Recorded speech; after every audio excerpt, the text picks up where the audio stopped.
안녕하십니까. 경향신문 이대근입니다. 오늘은 박근혜 없는 박근혜 정권을 준비하라, 이런 주제로 말씀드리겠습니다. 박근혜 최순실 국정문란 사태를 지켜보면서 알게 된 것 4가지가 있습니다. 첫째는 우리는 사기 결혼을 했다는 겁니다. 대통령 선거는 계약행위와 같습니다. 대선 후보는 시민을 위한 약속을 하고 시민은 그 후보를 대통령에 당선시켜 그의 약속 이행을 조건으로 그에게 시민의 주권을 위임하는 일이기 때문입니다. 이 계약을 이행하려면 다음 2가지 사항을 꼭 지켜야 합니다. 하나는 후보가 대통령이 되어야 하는 겁니다. 가령 박근혜가 후보라면 계약 당사자도 박근혜이므로 대통령은 다른 사람이 아니라 명실상부하게 박근혜가 해야 합니다. 그리고 대통령을 도와 국정을 책임질 인물은 공개적으로 추천하고 검증하는 과정을 거쳐 일정한 직위에 앉히고 시민을 위해서 일을 해야 합니다. 그런데 박 대통령은 이 2가지 계약을 모두 깼습니다. 우선 대통령은 박근혜가 아니었습니다. 박 대통령은 시민으로부터 위임받은 권력을 시민의 허락도 받지 않고 주권자의 허락도 받지 않고 몰래 자신이 믿는 사교의 교주 최순실에게 넘겼습니다. 그리고 대통령을 도와 국정을 책임질 인물 역시 최순실이 비밀리에 결정한 사람들로 구성했습니다. 흔히 박근혜 정부라고 잘못 불리웠던 그 정부의 올바른 이름은 최순실 정부입니다. 그림자 정부가 박근혜 정부라는 껍데기를 쓰고 이 나라를 통치한 겁니다. 이건 사기 결혼과 같은 것입니다.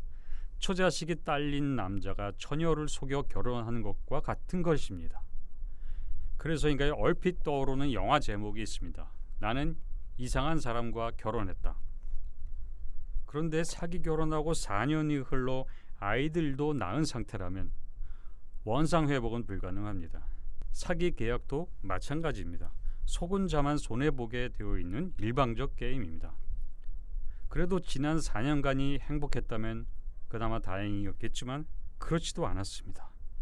게다가 앞으로도 행복할 것 같지 않습니다. 완전히 잘못된 결혼입니다. 2번째 새로 알게 된 것은 박근혜 통치는 1인 통치가 아니었다는 사실입니다. 자, 우리가 사기 결혼을 했는데 이 사기 결혼을 지금 무효화할 수 있을지 확실치 않습니다. 대통령이라고 불렸던 그 사람이 진짜 대통령의 출연으로 가짜 힘이 들통났는데도 계속 그 자리를 지키려 하기 때문입니다. 우리는 그동안 1인 통치를 한다고 했는데 실제 알고 보니 2인 통치였습니다. 박 대통령이 이제야 진정한 1인 통치가 무엇인지 보여주려고 하는 것일까요? 이제야 알게 된 것 3번째는 불통의 원인이 있었다는 겁니다. 그건 대통령과 시민 간의 대화가 외계인과 지구인의 대화와 같았기 때문입니다. 불통의 원인은 대통령과 시민이 쓰는 언어가 달랐기 때문입니다. 대통령은 그들만의 종교적 언어, 그들이 주술을 외울 때 쓰는 전문 용어, 외계인의 언어를 썼고 당연히 시민들은 그걸 이해할 수 없었습니다. 이제야 알게 된 것 4번째는 박근혜는 2개의 얼굴을 갖고 있다는 사실입니다. 첫째, 우리가 아는 박근혜와 우리가 모르는 박근혜, 2개의 얼굴이 있습니다.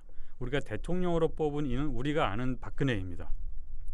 악령에 사로잡힌 우리가 모르는 박근혜를 우리는 대통령으로 뽑은 적이 없습니다. 둘째, 대통령 이전과 대통령 이후의 박근혜, 이렇게 2개의 얼굴을 갖고 있습니다. 당 대표거나 당 비상대책위원장이거나 대선 주자였을 때, 즉 대통령 되기 이전의 박근혜는 많이 이상해 보이지는 않았습니다. 정치 권력은 있었지만 대통령 권력만은 못했기 때문에 막후의 최순실의 힘 역시 그렇게 커 보이지 않았을 것입니다. 아마 그래서 조금 이상한 데가 있다는 소문으로 그쳤을 것입니다. 그러나 대통령이 된 박근혜는 이전의 박근혜와 완전히 다릅니다. 온전히 홀로 권력을 손에 쥐게 된 박근혜는 남의 간섭 없이 권력을 마음대로 사용할 수 있게 되자 이때를 기다렸다는 듯이 과거 박근혜와 과격한 단절을 합니다. 일반적으로 대통령이 되면 사람이 달라진다는 이야기를 듣고는 합니다. 그러나 박근혜는 거의 새로 태어난 박근혜와 같았습니다. 개종하듯이 그의 기존 참모를 다 내친 그는 오직 한 사람에게만 매달렸습니다. 최태민입니다. 박근혜 참모는 이제 최태민 일가뿐입니다. 이 절대성, 이 신성함을 누구도 훼손할 수 없었습니다. 셋째, 최순실 있는 박근혜와 최순실 없는 박근혜 두 개의 얼굴이 있습니다. 박근혜는 멀리는 나이 20대 때부터 지금까지 최순실과 함께 한 인생이었습니다. 가까이는 대통령 되고 4년간 최순실과 함께 국정을 책임진 국정의 동반자, 국정의 사령탑이었습니다. 그러나 이제는 처음으로 최순실 없는 박근혜, 최순실 없는 대통령으로 살아가야 합니다. 내 마음속에 대통령을 잃은 박근혜는 이제 누구와 국정을 논하고 누구의 판단에 의존하고 어떤 결정을 내릴 수 있을까요? 박 대통령에게도 처음이지만 한국 전체도 최순실 없는 국정이라는 새로운 모험을 앞두고 있습니다. 박근혜는 몰락한 왕조의 공주처럼 풀이 죽을까요? 아니면 홀로 일어서 여왕으로 거듭날까요?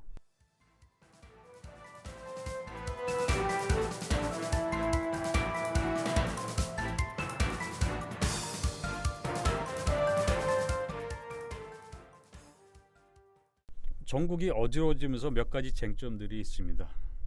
첫 번째, 새누리당이 이 어지러운 전국을 수습할 주체인가 하는 것입니다. 프랑스 대혁명을 보면 초기 혁명의 주체가 혁명의 대상이 되고 새로운 혁명 세력이 등장하지만 이 또한 몰락하기를 반복합니다. 결국 거대한 흐름에 다 휩쓸려 갑니다. 초기 누가 승세를 잡았는가 하는 것으로 대세를 판단해서는 안 됩니다. 11.6 때도 정승화 계엄사령관이 권력을 잡았을 것 같지만 결국 전두환이 등장을 한 바 있습니다. 처음 박근혜, 최순실 국정문란 전국을 주도한 쪽은 야당이었습니다. 민심을 배경으로 진상규명, 특검 도입, 거국적 중립내각을 동시다발적으로 요구하며 박근혜 정권을 정신 못 차리게 했습니다. 청와대는 침묵과 변명으로, 새누리당은 특검 대신 검찰 조사 책임 총리로 방어하기에 급급했습니다. 그러나 하야 탄핵을 요구하는 분노한 시민을 달래기에는 역부족이었습니다. 시민들이 거국적 저항으로 정권이 치명타를 입을 수 있다고 우려한 새누리당은 결국 거국적 중립내각, 대통령이 임명하는 상설특검, 청와대 개편의 카드로 전국을 역전시켰습니다. 여야 간 특검 협상은 결렬됐지만 어쨌든 검찰은 수사에 착수했고 실현 가능성은 없지만 일단 중립내각을 주장하면서 전국 수습에 나서자 야당은 이 상태를 지켜보면서 한동안 끌려다녀야 했습니다. 이건 아무래도 이상한 장면입니다. 박근혜, 최순실 국정문란 사태를 초래한 책임이 새누리당에게 있습니다. 그런데 친박 지도부가 자기 쇄신 없이 국정 수습을 이끈다는 것은 도덕적으로도 정치적으로도 용납될 수 없는 일입니다. 새누리당은 박근혜 정권의 나팔수이자 천병이자 전이로서 박근혜의 실책을 바로 잡았던 것이 아니라 그 실책을 부추긴 책임이 있습니다.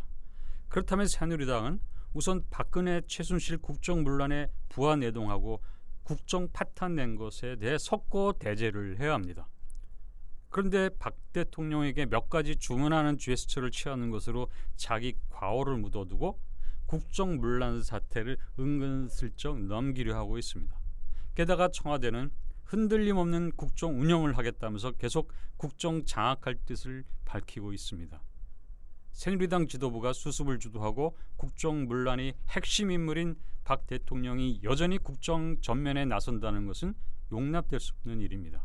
그렇게 해서는 전국을 안정시킬 수도 없고 진상규명을 할 수도 없고 책임을 물을 수도 없게 됩니다. 게다가 검찰은 국정문란의 당사자인 박 대통령에 대한 조사를 아예 배제하고 있습니다. 새누리당은 거국 중립내각 운운하면서 책임 총리 이름을 거론하고 검찰이 뭔가 캐내는 것처럼 분위기를 조성해서 민심을 조금 달래서 이 다급한 위기를 넘길 생각만 하고 있습니다. 지금 박 대통령은 청와대에 그대로 있고 새누리당 친박 지도부도 그대로고 검찰도 그대로입니다. 변함이 없습니다. 뭔가 대단한 폭풍우가 몰아친 것 같은데 새의 기둥이 끄떡도 않고 서 있습니다. 이렇게 새누리, 청와대, 검찰 3자 합작으로 이 국면을 넘기려고 하는데 야당이 손 놓고 지켜보기만 하는 것은 일종의 직무유기나 다름없는 일입니다. 그래서인가요? 야당이 뒤늦게 정신 차리고 새누리당이 거국 중립 내각 논의를 거부하고 진상 규명 우선을 주장하기 시작했습니다.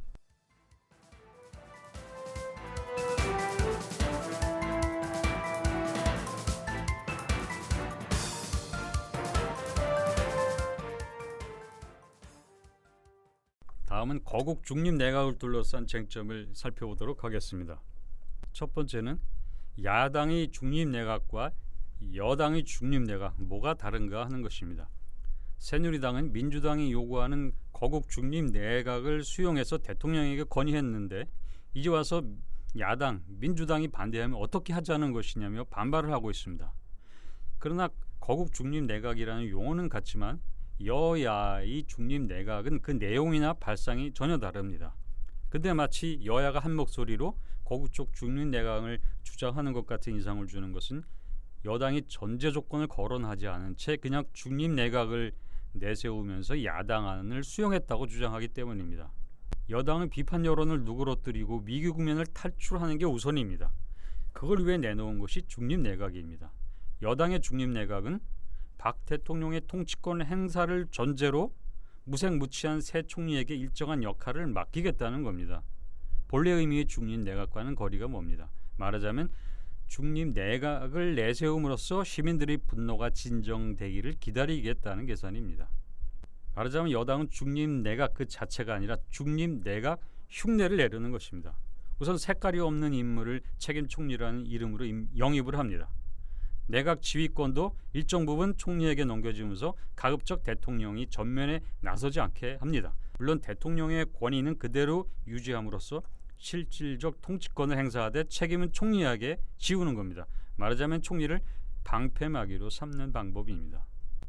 만일 이 중립 내각에 야당을 끌어들이면 국정 수습이 가능해집니다. 야당도 국정의 동반자가 되기 때문에 박근혜 정권임에도 불구하고 야당이 여당과 함께 공동 책임을 지게 됩니다.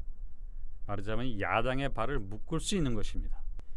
야당도 중립 내각의 조건과 내용을 분명히 하고 순서를 하나하나 차례대로 밟아갔어야 했는데 한꺼번에 요구를 쏟아내면서 여당 주장과 뒤섞이고 겹쳐졌습니다. 뒤늦게 문제점을 감지한 야당이 여당이 중립 내각과 차별화를 하며 반대로 돌아섰습니다. 야당이 주장하는 중립 내각은 명실상부하게 박 대통령으로부터 독립된 내각을 말합니다. 그러자면 대통령 탈당, 대통령의 실질적 국정 이양이 전제되어야 합니다. 중립 내각을 둘러싼 두 번째 쟁점은 진상규명이 먼저냐 중립 내각이 먼저냐 하는 것입니다. 자, 이 정국을 수습하려면 순서를 하나하나 풀어가야 합니다. 먼저 명명백백한 진상조사 요구를 해야 합니다. 그 다음 대통령의 국정 이전 후퇴, 그리고 마지막에 중립 내각을 제기해야 합니다. 진상조사를 위해서는 무엇보다 박 대통령을 수사해야 합니다. 그러므로 검찰이 박 대통령을 수사하라고 요구하고 박 대통령이 수사를 자청하라고 압박을 해야 합니다. 이건 논평 몇 번 내는 것으로 될 일이 아닙니다. 박 대통령은 요지부동입니다. 시민들의 거대한 분노를 결집하고 야권 전체가 한 목소리로 요구해도 쉽지 않을 것입니다. 물론 여론이 비등하기 때문에 대통령이 특검을 임명하는 상설특검이라는 새누리당 안을 관철시키기는 어렵습니다. 만일 독립적 특검을 여당과 대통령이 받아들이면 그 다음에는 대통령 탈당, 대통령의 일선 퇴진을 요구해야 합니다. 박 대통령이 이를 모두 수용하면 이때야말로 중립 내각의 여건을 마련한 것이기 때문에 중립 내각 구성으로 국면을 옮겨갈 수 있습니다.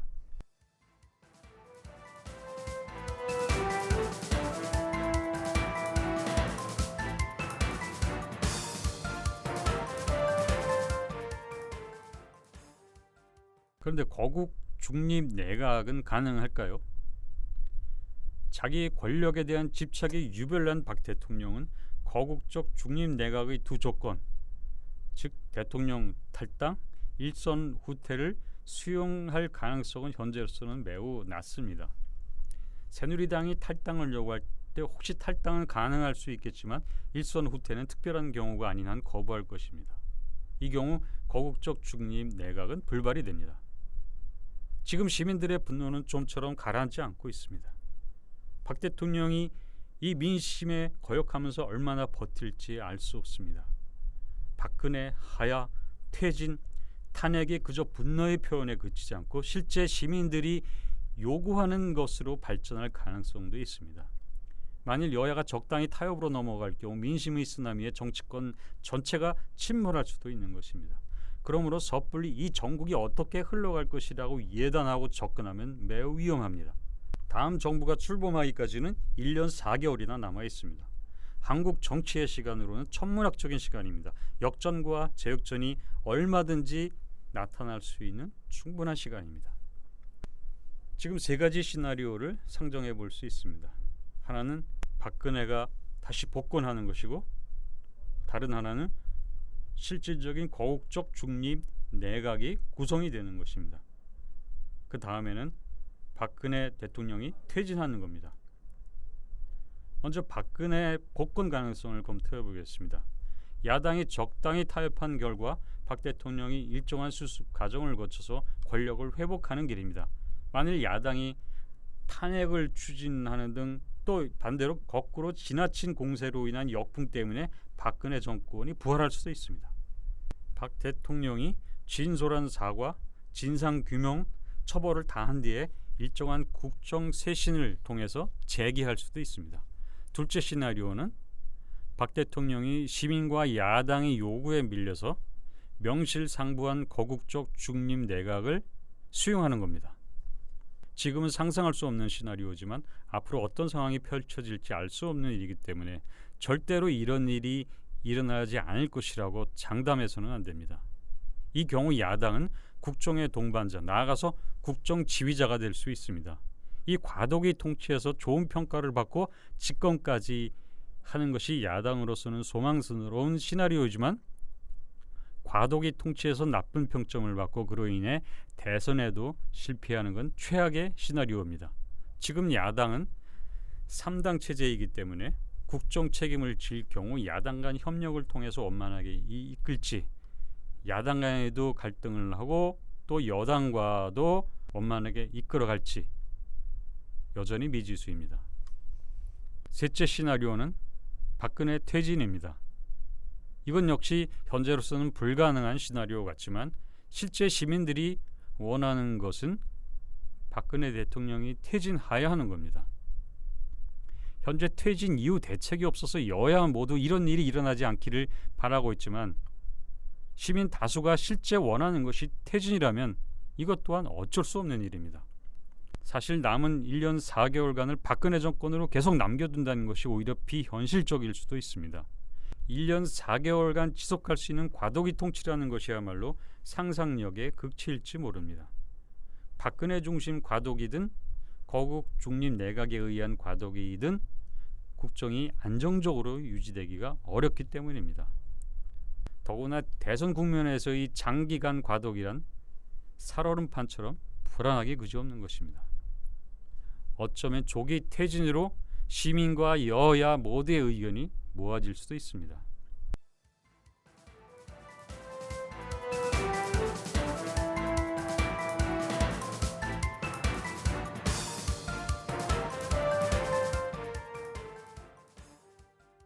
새누리당은 무엇을 해야 할까요?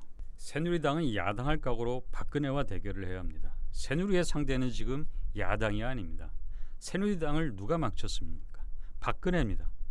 박근혜 살려서 새누리당도 살겠다는 공생공존 전략은 이제 거의 불가능해졌습니다.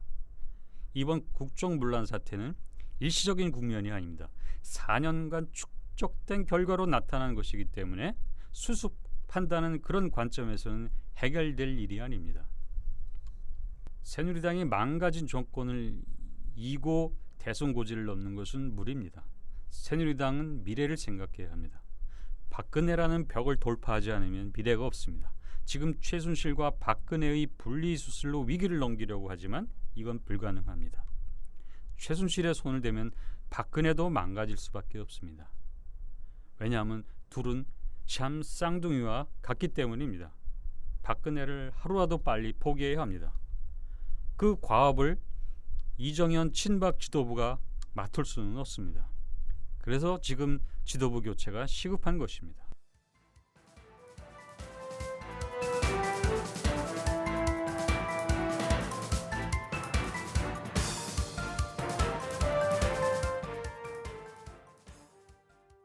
야당은 무엇을 해야 할까요? 다양한 변화에 대비해야 합니다. 민심의 흐름은 거침이 없고 어느 때는 태산같이 밀려오기도 합니다. 거대한 파도처럼 다가오기도 합니다. 여기에서 야당도 벗어날 수 없습니다. 야당은 파도 밖에 있는 존재가 아닙니다. 야당은 풍경화 담은 액자의 밖에 있는 존재가 아니라 풍경화의 일부입니다. 야당은 파도일 수도 있지만 파도에 휩쓸리는 존재일 수도 있습니다. 시대 흐름과 민심을 받들면 파도와 함께 쇄도할 수 있지만 그렇지 못하면 거대한 파도를 마주하는 처지가 될 수도 있습니다. 야당은 앉아서 기다리면 안 됩니다. 야당은 피할 수 없으면 맞서야 합니다. 조용한 집권은 꿈도 꾸지 말아야 합니다. 박근혜 정권이 스스로 망가져서 야당의 정권을 혼납할 것이고 그때까지 앉아서 받기만 하면 된다는 생각은 버려야 합니다. 이제 야당 차례가 돌아옵니다. 국정 위기를 어떻게 수습하고 국정을 이끌지 야당이 책임 있게 대응을 해야 합니다. 이건 단순히 위기관리의 차원을 넘는 일입니다. 장기전에 준비해야 합니다. 포스트 박근혜 정권, 박근혜 없는 박근혜 정권에 대비해야 합니다. 이제 시작입니다. 거대한 민심의 파도가 몰아치고 있습니다. 거대한 민심의 흐름 앞에는 장애물이 없습니다. 그 앞에서 소꿉장난 살 생각하지 말아야 합니다. 모래성 쌓지 말아야 합니다. 이대근이었습니다.